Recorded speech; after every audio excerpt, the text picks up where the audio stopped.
இந்த பையனும் பொண்ணும் பக்கத்து வீட்டுல இருக்கிறதுனால ரெண்டு பேருமே நல்ல ஃப்ரெண்ட்ஸா இருக்காங்க. தென் அந்த பொண்ணு அவனுக்காக அந்த டெடி பியரையும் பரிசா கொடுக்குறா. அப்படியே இவங்க ரெண்டு பேரும் நல்லாவே வளர்ந்துடுறாங்க. அவங்களுடைய ஃப்ரெண்ட்ஷிப்பும் கூடவே சேர்ந்து ரொம்ப நல்லாவே வளருது. அப்படியே போயிட்டு இருக்கும்போது அந்த பையன் திடீர்னு அந்த பொண்ணுடைய டைரி எடுத்து ஓபன் பண்ணி பாக்குறான். தென் அந்த டைரியில அந்த பொண்ணுடைய சீக்ரெட்டான கிரஷை பத்தி எழுதி இருக்கு. தென் அதுல எழுதி இருக்கிறத பார்த்துட்டு அந்த பையன் ரொம்பவே ஷாக் ஆயிடுறான். ஏன் அப்படின்னா அந்த பொண்ணு அந்த டைரியில அந்த பொண்ணுடைய சீக்ரெட் கிரஷ் டெய்லி நைட்டு 12 மணிக்கு அந்த பொண்ணுடைய ரூமுக்கு வரான். தென் அவன் 5 மணிக்கெல்லாம் அந்த பொண்ணுடைய ரூமை விட்டு வெளியில போயிடுறான். ஒரு வார்த்தை கூட பேச மாட்டான். தென் அன்னைக்கு ஒரு நாள் இவன் எல்லாருக்கிட்டையும் பேசிட்டு இருக்கும்போது வேற ஒரு ஃபாரின் லாங்குவேஜ்ல வேற ஒருத்தவங்க கிட்ட பேசிட்டு இருக்கிறான். அதை இந்த பொண்ணு ரொம்ப நல்லாவே கேட்டுறா. பட் அந்த பொண்ணுக்கு அவங்க என்ன பேசுறாங்கிறது கொஞ்சம் கூட புரியல. இருந்தாலும் அவங்க பேசுறதெல்லாம் கேட்டுட்டு ஒரு கன்க்ளூஷனுக்கும் வரா. கடைசியில என்ன முடிவெடுக்கிறானா இந்த ஸ்டெப் பிரதர் தம்ம ரிவெஞ்ச் பண்றதுக்காக தான் இவ்வளவு நாளா நம்ம கூட பழகிட்டு இருக்கிறான்னு முடிவு பண்றான். தென் அது மட்டும் இல்ல, இந்த பொண்ணு கூட இவ்வளவு நாளா டைம் ஸ்பெண்ட் பண்ணிட்டு இப்ப திடீர்னு அந்த பொண்ணை விட்டுட்டு அப்ராட் போறதாவும் அவன் பிளான் பண்ணிருக்கிறதா அந்த பொண்ணுக்கு தெரிய வருது. இதை தெரிஞ்சுக்கிட்டு அந்த பொண்ணு ரொம்பவே வருத்தப்படுறா. ஏன் அப்படின்னா அந்த பொண்ணு அந்த பையனை உண்மையா லவ் பண்ணிருக்கு. அதனால இப்ப அந்த பொண்ணு என்ன முடிவு பண்றானா, அவன் என்ன என்னைய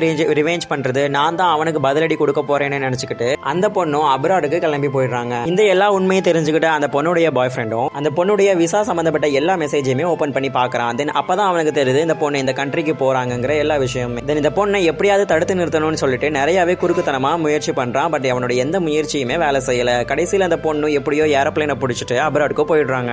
அப்ராட் போனதுக்கு அப்புறமும் அந்த பையன் சும்மாவே விடல. அந்த பொண்ணுக்கு மெசேஜுக்கு மேல மெசேஜ் போட்டுக்கிட்டே இருக்கிறான். தென் அவங்க அப்ராட்ல வேற ஒரு பொண்ணை மீட் பண்றாங்க. தென் அந்த பொண்ணு வேற யாருமே கிடையாது, அந்த பையனுடைய உண்மையான லவ்வரே அவங்க தான். இந்த ஸ்டோரி உங்களுக்கு ரொம்பவே பிடிச்சிருக்கு அப்படின்னா மறக்காம வீடியோக்கு லைக் பண்ணிட்டு சேனலை சப்ஸ்கிரைப் பண்ணிக்கோங்க.